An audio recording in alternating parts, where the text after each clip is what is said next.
Ang hindi magmahal sa sariling wika, daig pa ang hayop at malaninsang isda.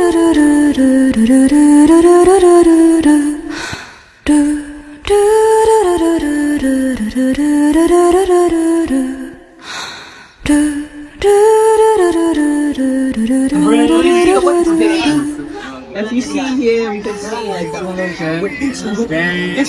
that old goose gonna get some. Alright. Let's settle it. Then let's see the.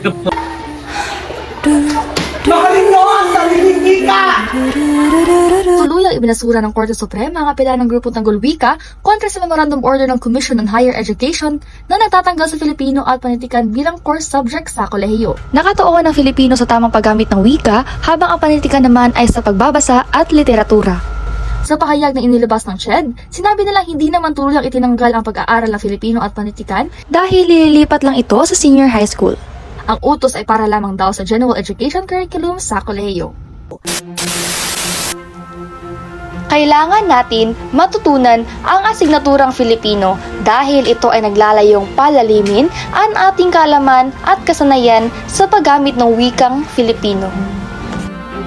Bukod dito, tinutulungan tayo ng asignaturang ito na maunawaan at pahalagahan ng ating mga literatura, kasaysayan at kulturang Filipino.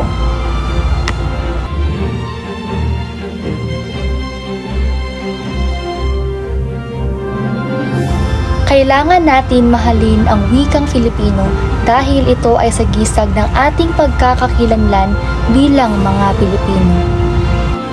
Ito ay nagiging daan upang mapanatili at maipasa sa susunod na henerasyon ang ating kultura, tradisyon at kasaysayan.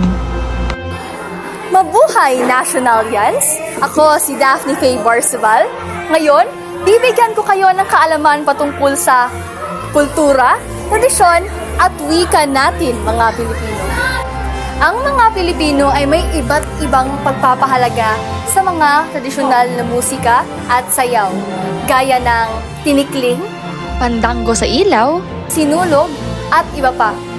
Ang mga Pilipino ay may malalim na pagpapahalaga sa tradisyon at kaugalian, tulad ng pagmamano bilang paggalang sa nakakatanda at ang bayanihan o pagtutulungan sa komunidad.